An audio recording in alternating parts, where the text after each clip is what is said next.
Saya dapat menjadi apa yang firman Tuhan katakan saya dapat jadi. Saya dapat lakukan apa yang firman Tuhan katakan saya dapat lakukan. Saya dapat memiliki apa yang firman Tuhan katakan saya dapat memiliki. Saya menyatakan, saya mempercayai, dan saya menerimanya dalam nama Yesus. Aku percayakan firman-Mu, firman-Mu adalah kebenaran. Aku percayakan janji-janji firman-Mu. Janji-janji firman-Mu akan digenapi dalam hidupku. Firman-Mu mengajarku hari ini dan aku akan melakukannya. Saudara mau diajar oleh firman Tuhan? Saudara mau melakukan firman Tuhan? Saudara percaya firman Tuhan adalah kebenaran? Maka janji-janji akan digenapi dalam hidup saudara. Amin. Dalam Roma pasal 6 ayat 16. Ayo kita baca lagi. 2, 3. Apakah kamu tidak tahu bahwa apabila kamu menyerahkan dirimu kepada seseorang sebagai hamba untuk mentaatinya, kamu adalah hamba orang itu yang harus kamu taati, baik dalam dosa yang memimpin kamu kepada kematian, maupun dalam ketaatan yang memimpin kamu kepada kebenaran. Amin. Ya Bapak Ibu, saya masih bicara my life for the honor. Jadi kalau saya hidup untuk siapa? Untuk Tuhan. Dan ini part yang ketiga yang kita sudah pelajari. Part pertama dari my life for the honor, Tuhan tidak meminta kita jadi hakim. Masih ingat? Jadi kalau engkau ingin hidup untuk Tuhan, jangan pernah jadi apa? Hakim. Karena Tuhan tidak pernah memilih Anda, Tuhan tidak pernah memilih kita supaya kita jadi hakim. Yang kedua, kalau engkau hidup bagi Tuhan, Tuhan bilang coba engkau menghasilkan buah. Ya, jadi bukan daun yang kita hasilkan, tapi adalah buah. Dan kau mempermuliakan Tuhan, bukan mempermalukan Tuhan. Amin. Pagi hari ini kita belajar lagi my life for the honor. Apa yang aku lakukan lagi untuk Tuhan? Dan saudara kalau baca ini, saudara sudah bisa dapat jawaban. Kira-kira apa yang Anda lakukan untuk Tuhan? Halo? Membaca Roma pasal 6 ayat 16, kita akan bisa dapat jawaban apa yang aku lakukan untuk Tuhan. Halo apa? Ketaatan. Bahasa Inggrisnya apa itu? Obedience. Betul ya? Jadi ketaatan Bapak Ibu. Nah, karena itu, apakah saya tulis dengan kalimat yang berbeda ini? Apakah kamu tidak tahu dalam kurung apa? Jadi kamu harus tahu. Apakah kamu tidak tahu bahasa lainnya apa? Kamu harus tahu. Apa yang harus kita tahu? Bahwa seorang hamba harus mentaati apa? Tuannya dalam hal apapun, dalam hal apapun. Dan Rasul Paulus menuliskan di perikop ini ada dua macam perhambaan. Ya, ada dua macam perhambaan. Yang pertama hamba apa? Dosa. Dan yang kedua adalah hamba kebenaran. Pertanyaannya, Anda dan saya ini hamba siapa? Halo, hamba dan saya adalah hamba siapa? Hamba kebenaran atau hamba dosa? Loh, berarti kalau tidak ada suara ya, bukan hamba dosa, bukan hamba kebenaran, hambanya siapa? Hanya ada dua pilihan, surga atau neraka. Mau kemana? Surga menang, neraka menang. Ya mau kemana orang ini? Tidak jelas. Hah? Hamba dosa atau hamba kebenaran? Hamba dosa atau hamba kebenaran? Amin. Kalau Anda adalah hamba kebenaran, maka Anda harus taat kepada apa? Kebenaran. Amin. Bukan taat kepada hamba. Jadi teorinya seperti ini. Menjadi seorang hamba, kita ucapkan bersama 2, 3. Harus ulangi 2, 3. Menjadi seorang hamba harus taat. Bilang orang di sebelahmu, taat. Oh, jangan ditabuk. Bilang aja taat. Ini teorinya udah. Jadi teori ini tidak bisa dibantahkan. Beginilah formulanya. Siapapun di dunia ini, kalau dia menjadi seorang hamba terhadap seorang majikan, maka dia harus taat kepada siapa? Majikannya, tuannya. Orang yang bekerja, Bapak Ibu, di perusahaan atau di kantor, taat nggak sama pimpinan? Kalau nggak taat, diapain? Out. Nah, dikeluarin nanti. Dikeluarin. Jadi harus apa? Ada kata harus loh. Ini teorinya. Bilang lagi orang sebelah, teorinya taat. Ini teorinya nih. Teorinya seperti ini. Kalau Anda sebagai hamba, saya sebagai hamba, maka teorinya bilang apa? Harus taat kepada siapa? Ya, kepada siapa Anda? Hambanya dosa atau hambanya kebenaran? Ya, kalau kita hambanya kebenaran, taatlah kepada kebenaran.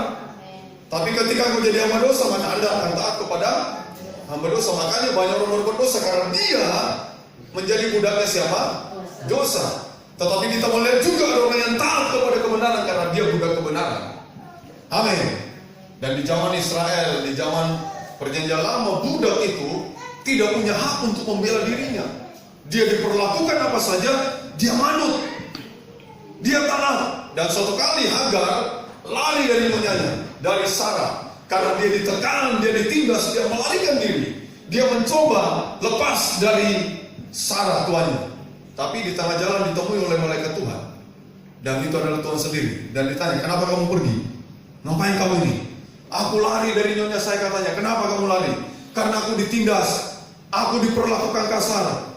Aku tidak diperlakukan seperti manusia. Apa kata malaikat Tuhan? Kembali kepada nyonyamu. Biarkan engkau dia apa? Ditindas. Itulah teorinya. Hamba harus apa? Taat. Kalau Anda adalah hambanya Kristus, Anda harus taat kepada Kristus apapun yang terjadi. Katakan amin. Kalau kita menjadi hambanya Kristus, maka tidak bisa tidak. Kita harus taat kepada Kristus apapun yang terjadi. Bilang lagi orang sebelahmu, taat kepada Kristus apapun yang terjadi. Amin. Sekalipun corona merajalela. Amin. Iya. Jadi bukan taat kepada corona, tapi taat kepada siapa? Kepada Kristus. Yang setuju katakan amin. Amin. Saudara, saya baca pernyataan-pernyataan orang dan saya setuju. Beberapa pendeta diantaranya Pak Yakub Nawai berkata gini, jangan tebarkan ketakutanmu kepada orang lain. Kalau kamu takut, takutlah sendiri. Jangan tebarkan kekhawatiranmu kepada orang lain. Kalau kamu khawatir, khawatirlah sendiri. Begitu kan, benar enggak? Jangan tebarkan imanmu yang lemah kepada orang lain, supaya orang lain jangan apa jadi apa? Imannya lemah juga. Ya, biarkan kamu menikmati imanmu yang lemah, kamu yang takut, kamu yang khawatir, dan macam-macam. Tapi setelah dia ngomong gitu, wah, banyak macam-macam muncul statement, marah dia. Padahal itu pernyataan orang, bebas saja kan? Halo? Bebas saja kan orang membuat apa? Pernyataan. Kalau ada yang tersinggung, bagus, supaya berubah. Amin. Firman itu siap memotong kita kok. Dia seperti pedang yang apa? Tajam. Ya, baik yang berbicara dipotong juga kalau nggak beres, maupun yang apa? Mendengar. Tapi saudara, firman juga, dia bisa lebih manis daripada madu. Amin. Firman itu juga menjadi pelita menerangi setiap langkah kaki kita. Nah, saudara, jadi ini teorinya nih. Anda harus tahu teorinya dulu. Saya ini hamba. Hambanya siapa? Kristus. Maka aku harus jadi taat. Harus apa? Taat kepada Kristus apapun yang terjadi. Amin. Dan ini murid-murid menunjukkan dirinya, ketaatannya sampai mati. Dia juga tetap taat kepada Yesus. Tidak ada kata gini, udah kabur aja meninggalkan Tuhan. Tidak. Ya, walaupun pernah ada pengalaman begitu, tapi pada akhirnya Petrus pernah ketakutan juga sih. Tapi akhirnya dia tidak, aku harus taat kepada dia apapun yang terjadi. Apapun yang terjadi. Jadi ini teori Bapak Ibu ya. Kalau kita menjadi hamba, maka kita harus apa? Taat. Nah, kemudian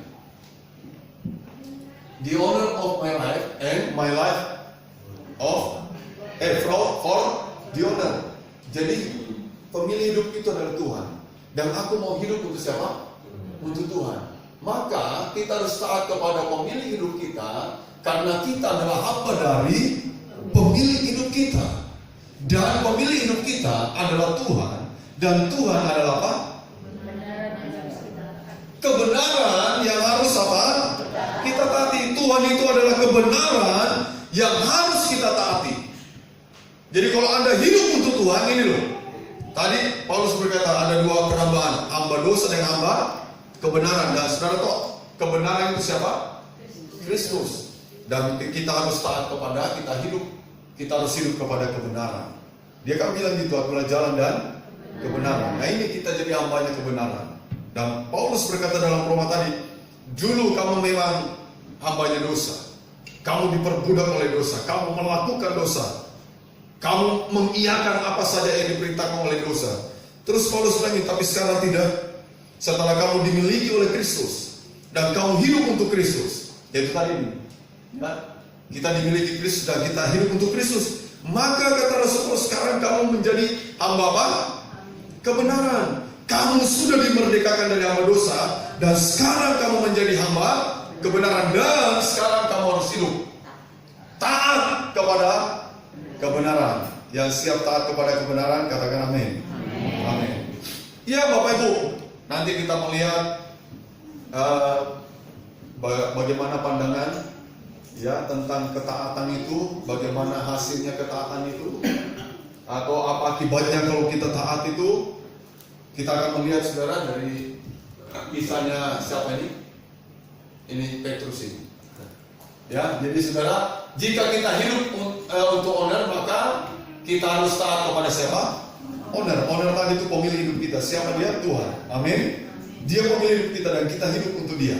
Nah, saudara, dalam Kisah Rasul pasal 4 ayat 1 sampai 21, Petrus dan Yohanes itu mendapat tekanan. Bahkan dia diancam. Kenapa?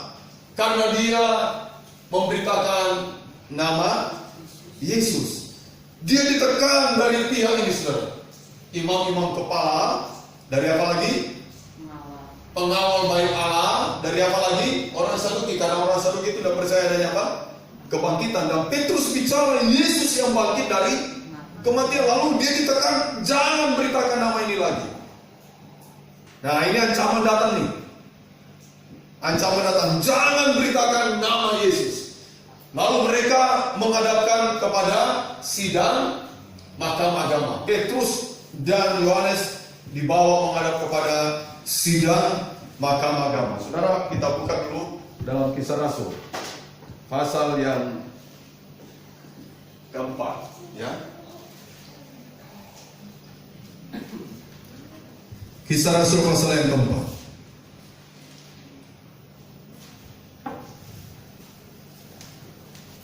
Ya, jadi Petrus dan Yohanes dihadapkan mahkamah agama. Ketika Petrus dan Yohanes sedang berbicara kepada orang banyak, jadi dia bicara kepada orang banyak. Apa yang dibicarakan? Pasti tentang siapa? Tentang Yesus. Amin. Dia bicara tentang Yesus.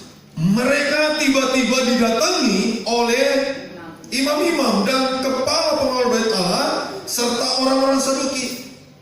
Itu kayak orang di demo gitu, Bapak Ibu. Sedang memberitakan. Dan hari ini saya suka menyaksikan orang-orang yang bertobat satu persatu. Ya, kemarin kita dengar siapa namanya? Muhammad Kacau, walaupun KTP-nya itu masih ditulis apa? Islam, supaya dia bebas dari jeratan gitu ya. Kemudian saya baru menyaksikan lagi beberapa hari lalu penjaga masjid juga jadi pengikut Tuhan. Satu lagi orang Sunda, ibu-ibu duduk memberi kesaksian. Tidak ada yang suruh aku, keluarganya semua non Kristen, ya bukan pengikut Tuhan. Tidak ada, tapi dia cerita aku didatangi Yesus. Dan hari itu dia bicara kesaksian. Aku diperlihatkan dan dia lihat Yesus mendatangi dia. Dan hari itu dia bicara Yesus itu juru selamat. Anaknya marah ada urusan, tapi satu anaknya ikut Tuhan juga. Wah, luar biasa. Nah kita lihat lagi saudara. Nanti satu persatu orang makin percaya kepada Tuhan, makin yakin siapa Yesus itu. Dan inilah Petrus dan Yohanes dia bicara tentang kebenaran, dia bicara tentang pengampunan dosa, dia bicara tentang keselamatan, bahwa tidak ada nama lain di kolom langit ini kecuali oleh nama siapa? Yesus. Dia berkata pada ayat 12, dan keselamatan tidak ada di dalam siapapun juga selain di dalam Dia, sebab di bawah kolom langit ini tidak ada nama lain yang diberikan kepada manusia yang olehnya kita dapat diselamatkan. Dia bicara, dia tidak bisa dilarang untuk memberitakan Kristus yang hidup dari kematian, yang bangkit dari kematian. Makanya ada orang Saduki tidak terima juga. Ada imam-imam kepala, ada pengawal bait Allah karena mereka juga punya pengikut. Dan pengikut mereka goyang mendengar Petrus bicara. Tidak heran sekali Petrus berkhotbah, berapa yang bertobat? 3.000 orang datang menyerahkan dirinya. Pada pasal ini nanti kita baca, pasal 5 sudah 5.000 lagi. Bertambah menjadi berapa? 5.000 orang yang percaya Yesus. Bertambah lagi menjadi 5.000 orang. Dan Petrus, saudara, tiba-tiba didatangi. Pasti disuruh berhenti kan? Nah, saudara yang dikasih dalam Tuhan, kalau itu terjadi hari ini gimana? Kita sedang beribadah, dilarang beribadah, gimana itu rasanya? Di sisi lain Tuhan berkata, kuduskanlah hari Sabat. Benar? Betul enggak? Adakah perkumpulan raya? Itu orang berarti ngumpul-ngumpul enggak? Kumpul-kumpul toh? Nah, tapi karena ada corona, gereja kosong. Gereja kosong. Jadi pertanyaan kita, betul kan dari Tuhan mengizinkan gereja kosong? Lalu orang mulai bersaksi, gereja betul kosong, tapi di rumah-rumah dibuka gereja-gereja baru. Itu sih omongan aja menurut saya. Di rumah lah. Ya kan? Ada waktunya kita punya persekutuan secara pribadi, tapi ada juga secara bersama. Jemaat di Kisah Rasul itu mereka suka berkumpul. Mereka suka apa? Berkumpul, memecahkan roti dalam persekutuan. Mereka suka berkumpul. Dikira tidak ada ancaman. Cuma ancamannya beda dulu. Kalau ancamannya sekarang adalah apa? Corona. Orang takut tertular dengan corona. Ancamannya dulu bukan corona, penjara, aniaya, langsung itu.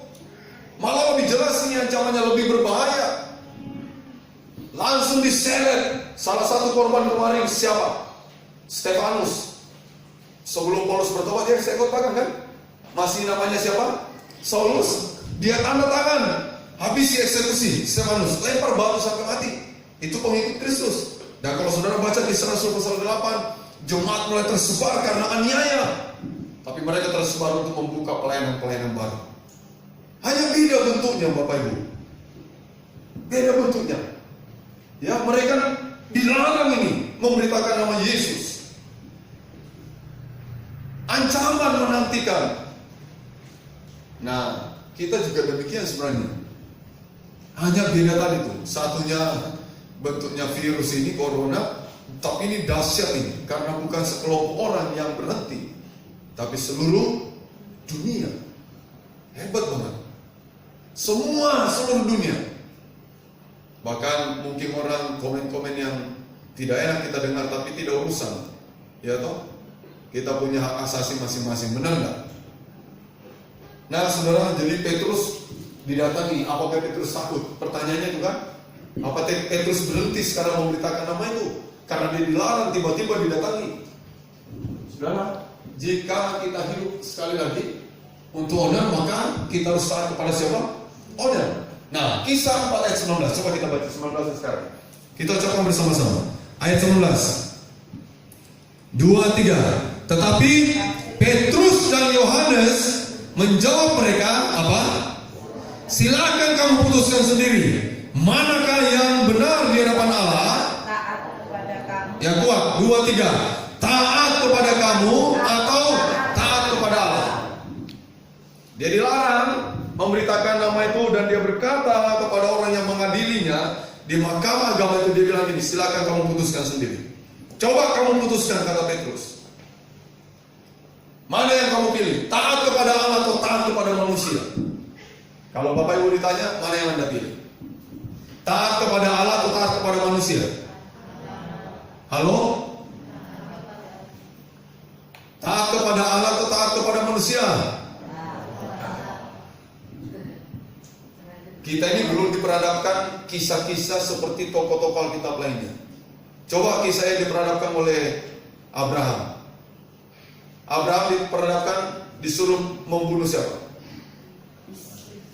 Anaknya. Pemilik hidup Abraham siapa? Tuhan. Dan Abraham harus hidup untuk siapa? Tuhan. Dan Tuhan berkata kepada Abraham, Abraham, berikan anakmu, korbankan anakmu. Mau enggak Abraham? Halo, Abraham mau enggak? Kalau Bapak Ibu mau enggak? Jangan dululah anak kita yang diminta. Coba yang kita sayangi aja dulu apa? Diminta. Apa? Kucingnya oke diminta. Dikasih enggak ya? Gelem dikasih enggak ya? Apalagi? Mas Kris punya kacer. Kacer apa? Murah ya? Diminta. Boleh enggak Mas? Boleh. Aku minta nanti haleluya. Haleluya. Wah ini haleluyanya berubah.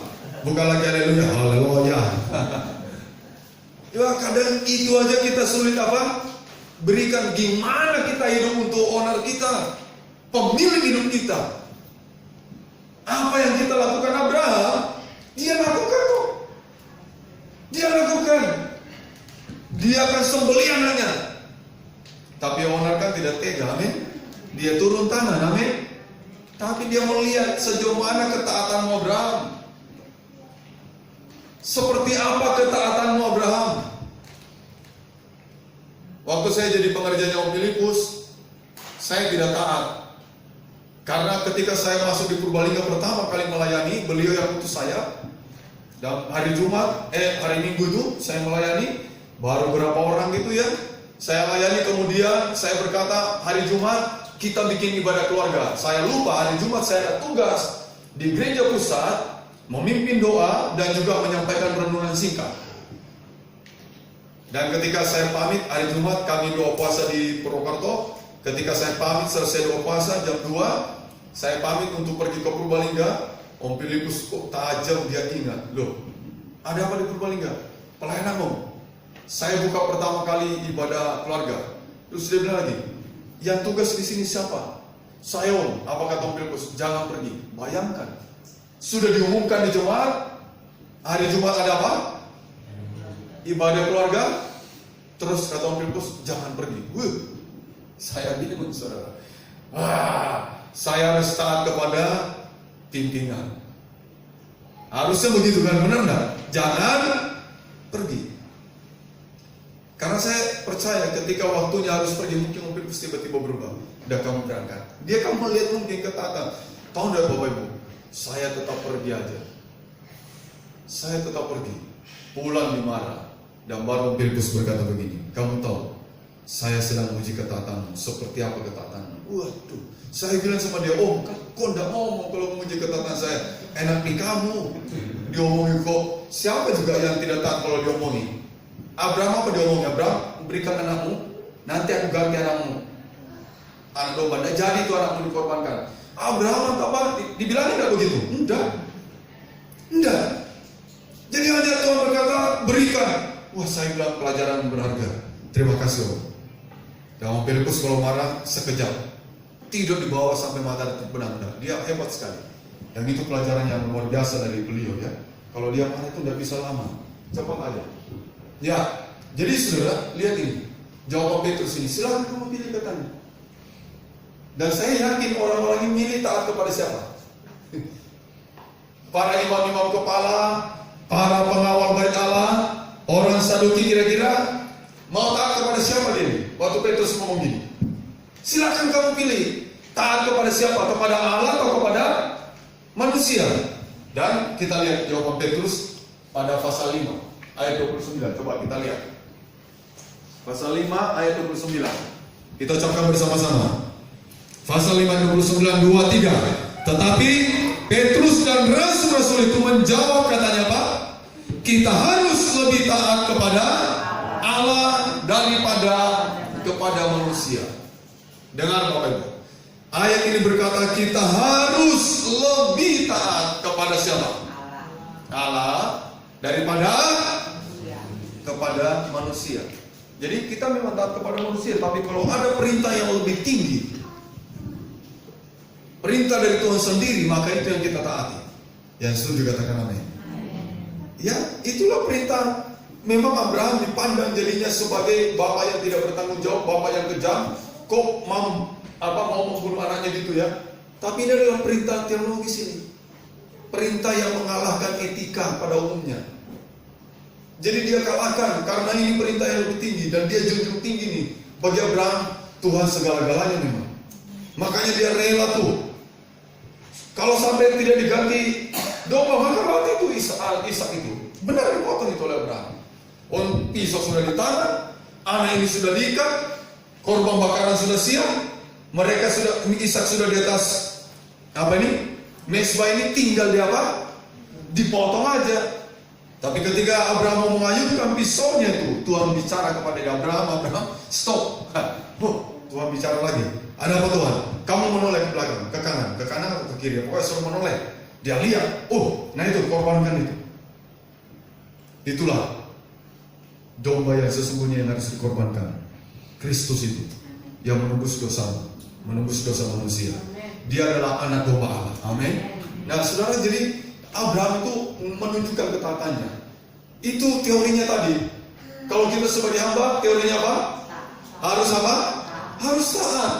Harus taat. Dan Petrus sudah menjawab, kita harus lebih taat kepada siapa? Allah. Daripada apakah gampang taat kepada Allah? Saudara lihat. Ya, jadi ketaatan kita kepada Tuhan itu ada yang namanya apa? Ini, berisiko. Jadi ketaatan kita kepada Tuhan ada yang beresiko.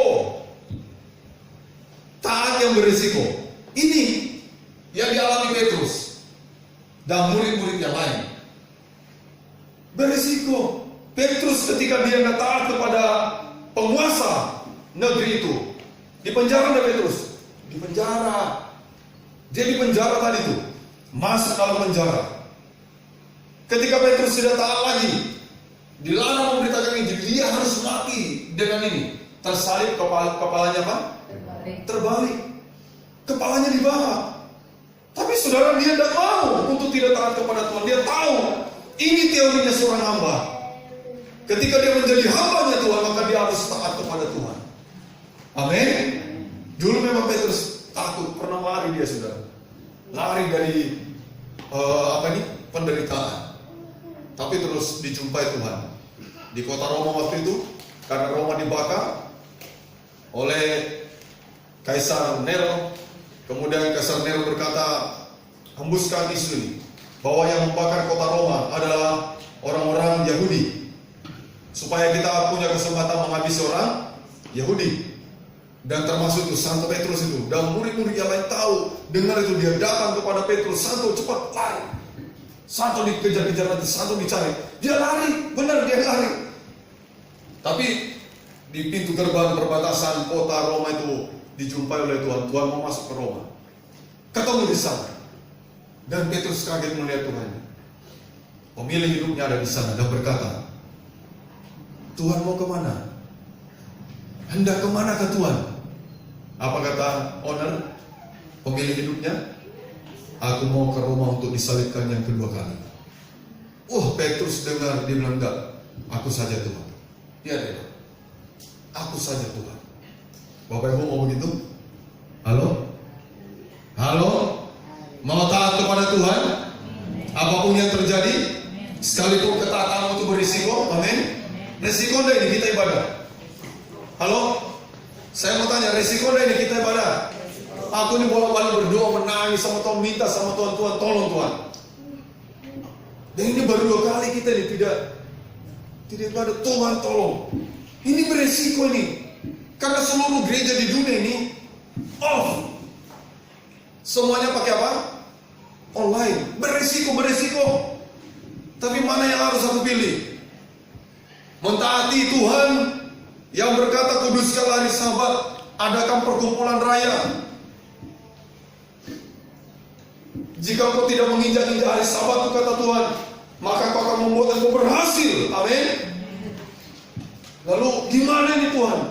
Saya berdoa Tuhan tolong Tuhan, supaya gereja tidak menjadi alat tertularnya virus itu. Karena kalau kita bicara kumpul-kumpul, lebih ramai di pasar.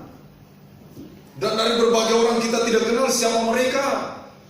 Nah ini kita pastikan kita datang ke gereja kendaraan kita sendiri. Benar nggak? Iya toh. Di sini cuci tangan, dicek suhunya, kalau sakit nggak usah datang. Apalagi ya, pakai masker. Tapi Bapak Ibu nggak tahan pakai masker. Itu bagus punya Vanessa dengan Resi belakang. Leluasa nyanyi. Saya coba pakai punya saya. Oh iya saya mana? Waduh. Saya punya 5 loh. Waduh. Oh iya, mendingin aja ada kacamata ini. Pastikan aja Anda datang ke gereja sehat. Amin. Amin. Kesadaran sendirilah. Kalau kurang sehat jangan datang aja. Tidak dimarah, enggak. Silakan. Kalau merasa kurang sehat kayak langit dia, jangan, enggak apa-apa. Enggak ada yang larang. Bebas. Ya, tapi kalau Anda sehat datang aja. Datang. Dan tetap jaga. Kita juga mengikuti protokol gitu kan. Jangan sampai kebablas-bablas saja. Mana yang aku harus pilih, kata Petrus. Petrus tahu ketaatannya berisiko dan dia no problem bagi Petrus. Teorinya, lagi-lagi teorinya Pak, seorang hamba harus apa? Taat kepada Tuhan. Tadi Paulus bilang, entah kamu dibawa kepada kematian, kepada dosa, kepada apapun, maka tidak urusan. Tapi Tuhan tidak membawa kita kepada dosa, tapi Tuhan membawa kita kepada kebenaran. Amin. Amin. Dan Petrus dia rela. Jangan Tuhan, biar aku yang mati. Jangan Tuhan mati 2 kali. Biar aku yang mati. Karena itu Petrus mati ini. Mati tersalib juga, tapi terbalik lagi dia. Kepalanya dibawa nungging. Dan saudara, semua murid Yesus itu ngenas matinya. Paulus dipancung dia. Belum lagi yang lain-lain. Ada yang diadu dengan binatang. Ya, dengan algojo. Ada yang ditombak, diseret, macam-macam, digoreng itu. Ada lagi macam-macam. Tersiksa para martir itu. Tapi mereka tetap menunjukkan ketaatannya sekalipun itu berisiko. Amin. Anda mau taat sekalipun berisiko? Halo? Berisiko nggak kita datang ini? Ya. Tapi berdoa sama Tuhan, Tuhan jaga lindungi kami. Supaya tidak tertular dengan COVID-19. Dan Tuhan juga tahu kok kerinduan hatimu kepada Dia. Kalau engkau datang dengan kesungguhan hatimu, saya yakin pemilih hidupmu menjaga hidupmu. Amin. Ya, jangan datang dengan kekhawatiran, was-was, tapi datang dengan keyakinan supaya pemilih hidupmu itu juga menjaga kehidupanmu. Nah, saudara, itu ketaatan yang berisiko. Ya. Tapi juga, halo, ada apa ini Bapak Ibu? Ketaatan kita kepada Tuhan juga ada yang mendatangkan apa? Pilih mana yang berisiko atau berkat? Ya ini kalau suruh pilih nih. Pilih mana? Loh. Pilih mana? Yang keras. Pilih mana? Maunya taat dan diberkati, amin? Kalau taat dan berisiko mau enggak? Ya ini Petrus bilang, mana yang aku harus pilih ini? Ayo pilih, Anda pilih. Taat kepada Allah atau taat kepada manusia? Taat kepada Allah, saudara, ada 2 nih. Satu berisiko, satu mendatangkan berkat. Satunya berisiko, Petrus harus dipenjara. Petrus harus mati dengan kepala terbalik, disalibkan dia. Tapi saudara tahu, Petrus juga mengalami berkat Tuhan. Amin. Dalam Lukas pasal 5 ayat 4-5, Yesus minta Petrus gini, Petrus, yuk kita pergi nangkap ikan. Petrus itu dalam hatinya, Tuhan ini kan gak ngerti aku, ini nelayan loh. Aku udah kerja sepanjang malam dan aku tidak menangkap seekor pun. Tapi kata Petrus, karena engkau yang menyuruhnya. Itu loh poinnya Petrus itu. Apa katanya? Karena engkau yang menyuruhnya, maka aku akan melakukannya Tuhan. Ayo Tuhan, kita pergi. Pergi dia. Saudara, kalau Tuhan menyuruh kita hal yang tidak mungkin rasanya, yang tidak masuk di akal, saudara mau lakukan nggak? Halo, Anda mau lakukan nggak? Kalau kira-kira nggak mungkin lah, ini orang ini kan dia sudah semalam loh. Dia udah semalam, dia udah pulang dengan hope, udah tidak ada apa-apa, udah. Dia pulang udah. Dia beres-beres untuk istirahat gitu. Capek lelah, Yesus datang ke mereka. Yuk kita pergi berlayar, tangkap ikan. Nih, enak enggak? Wah, rasanya tapi Petrus bilang gini, aku memang sudah berusaha Tuhan, sudah sepanjang malam aku pergi cari ikan. Dan memang aku nol, tidak dapat apa-apa. Karena memang tidak ada ikan, dia bilang. Tapi karena Tuhan yang menyuruh, oke. Coba kalau Tuhan menyuruh, saudara bilang apa? Nah, coba 2, 3. Kalau Tuhan yang menyuruh, saudara bilang apa?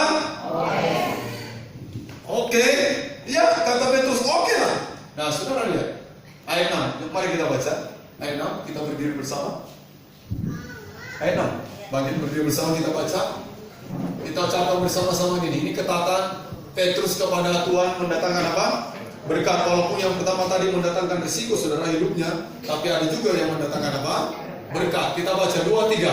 Setelah mereka melakukannya, mereka menangkap sejumlah besar ikan, sehingga jala mereka mulai koyak.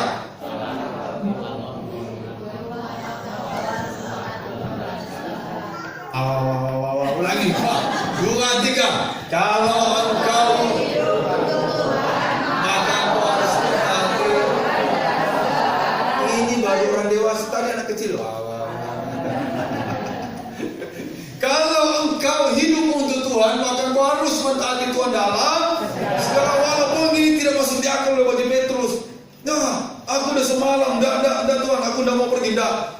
Petrus justru menunjukkan, oke. Tuhan suruh, oke. Ayo kita pergi dia, dapat ikan nih. Itu murid-muridnya yang gini, gila ini orang.